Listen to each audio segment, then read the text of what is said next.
Hello, guys. So welcome to today's reading through the Bible in 365. I apologize that I was missing for the weekend. It was moving weekend, and there was no time to sit down and do it.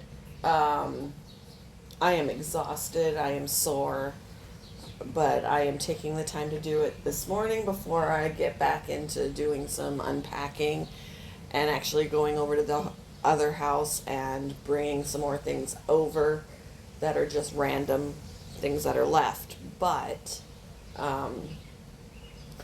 we've slept 2 nights now in this house with the big stuff here and then just doing organizing and stuff. Um, I'm tired. But today we are going to be reading 2 Chronicles chapter 23 and 24 and John chapter 15. So let's get started with 2 Chronicles chapter 23. In the 7th year of Athaliah's reign, Jehoiada the priest decided to act. He summoned his courage and made a pact with 5 army commanders: Azariah, son of Jeroam, Ishmael, son of Jehohanan,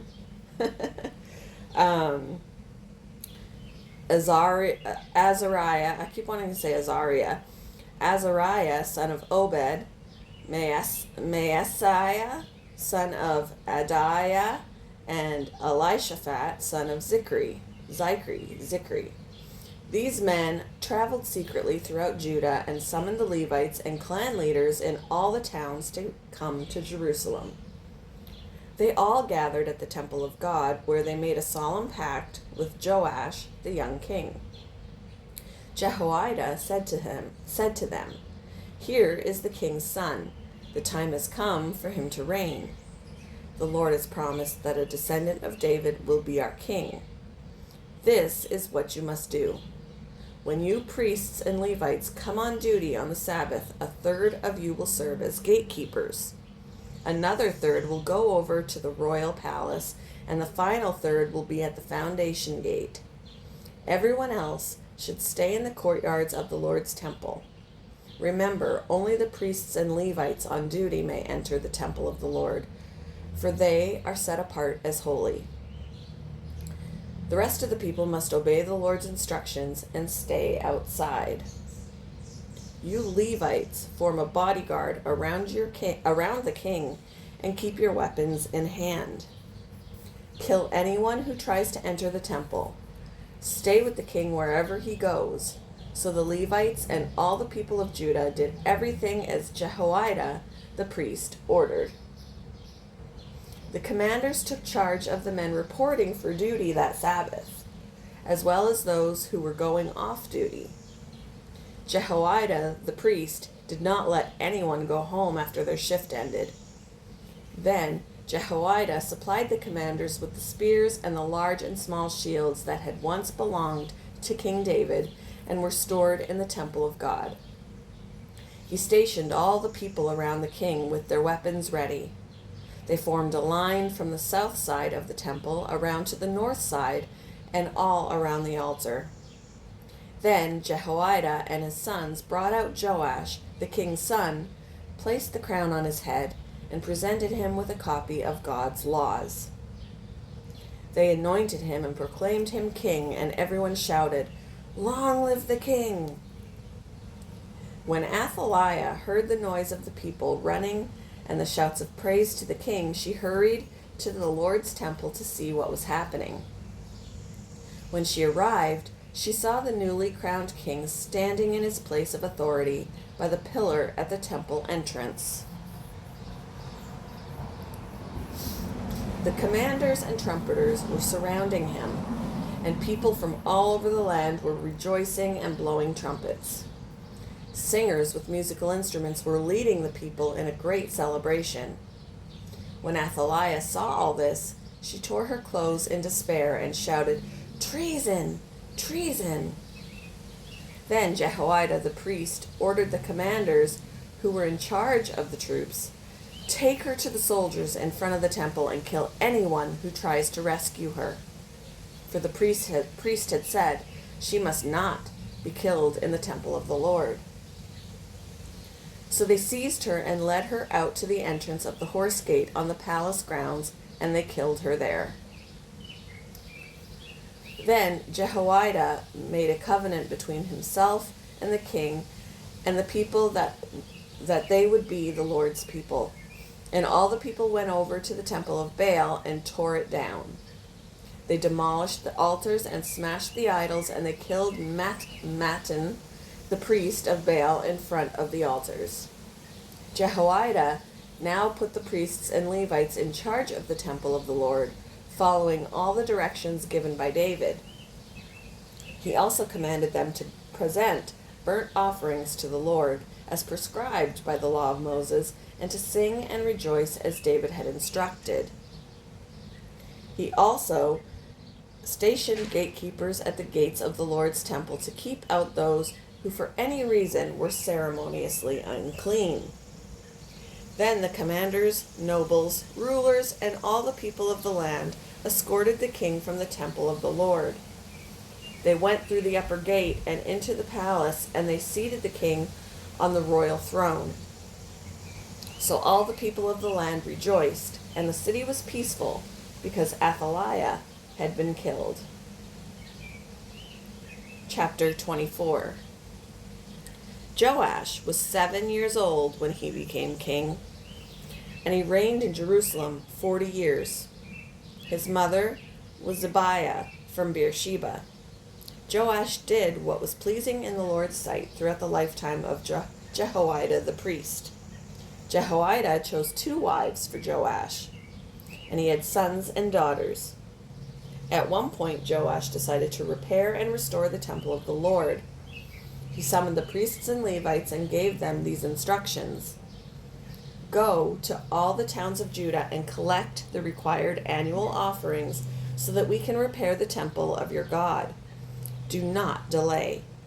But the Levites did not act immediately. So the king called for Jehoiada the high priest and asked him, "Why haven't you demanded that the Levites go out and collect the temple taxes from the towns of Judah and from Jerusalem?" Moses, the servant of the Lord, levied this tax on the community of Israel in order to maintain the tabernacle of the covenant. Over the years, the followers of wicked Athaliah had broken into the temple of God, and they had used all the dedicated things from the temple of the Lord to worship the images of Baal.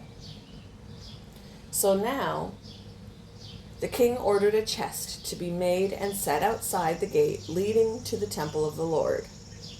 Then a proclamation was sent throughout Judah and Jerusalem, telling the people to bring to the Lord the tax that Moses, the servant of God, had required of the Israelites in the wilderness. This pleased all the leaders and the people, and they gladly brought their money and filled the chest with it. Whenever the chest became full, the Levites would carry it to the king's officials. Then the court secretary and an officer of the high priest would come and empty the chest and take it back to the temple again. This went on day after day, and a large amount of money was collected. The king and Jehoiada gave the money to the construction supervisors, who hired masons and carpenters to restore the temple of the Lord. They also hired metal workers who made articles of iron and bronze for the Lord's temple. The men in charge of the renovation worked hard and made steady progress.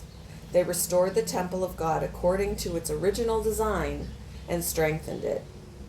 When all the repairs were finished, they brought the remaining money to the king and Jehoiada.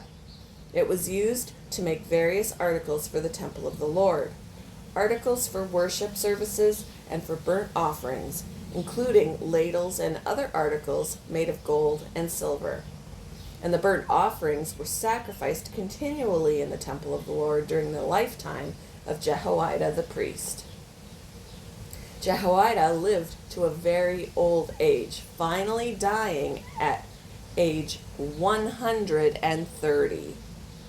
He was buried among the kings in the city of David because he had done so much good in Israel for God and his temple. But after Jehoiada's death, the leaders of Judah came and bowed before King Joash and persuaded him to listen to their advice. They decided to abandon the temple of the Lord, the God of their ancestors, and they worshipped Asherah poles and idols instead. Because of this sin, divine anger fell on Judah and Jerusalem. Yet the Lord sent prophets to bring them back to him. The prophets warned them, but still the people would not listen. Then the Spirit of God came upon Zechariah, son of Jehoiada, the priest. He stood before the people and said, "This is what God says. Why do you disobey the Lord's commands and keep yourselves from prospering?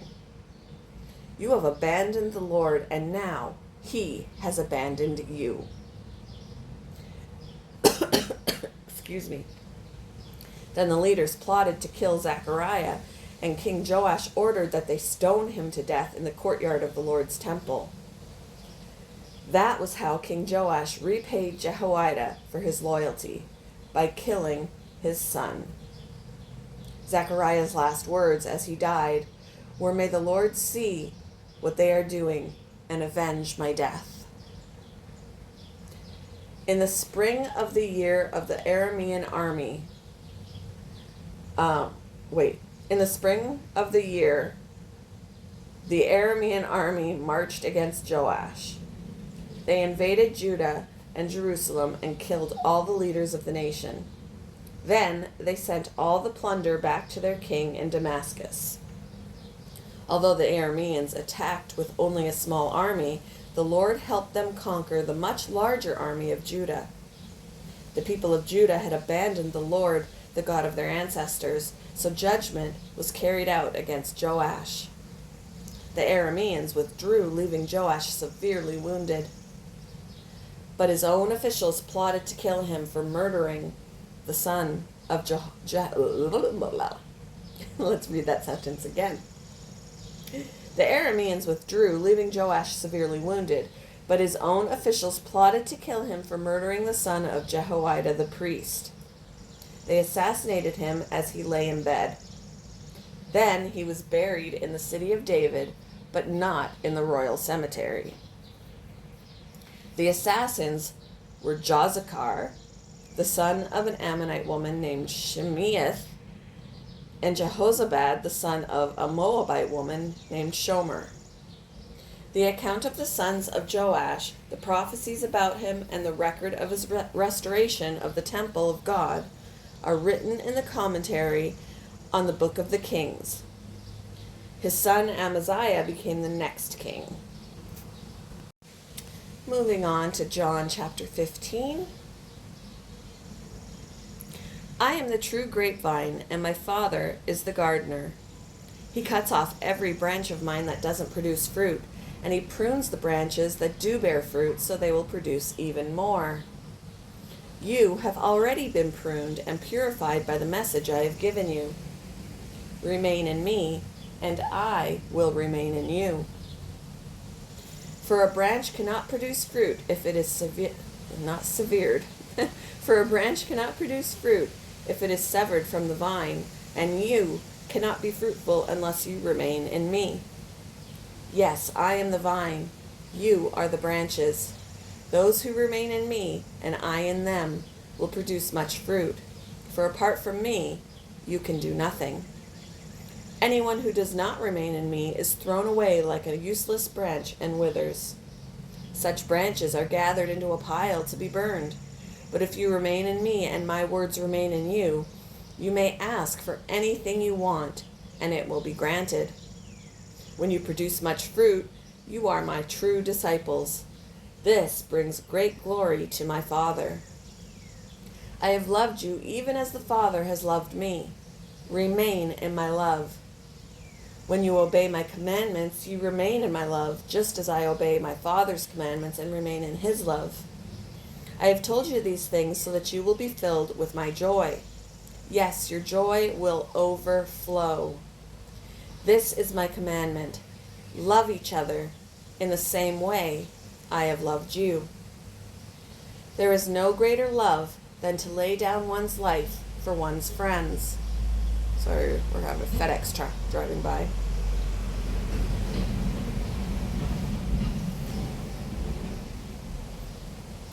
You are my friends if you do what I command.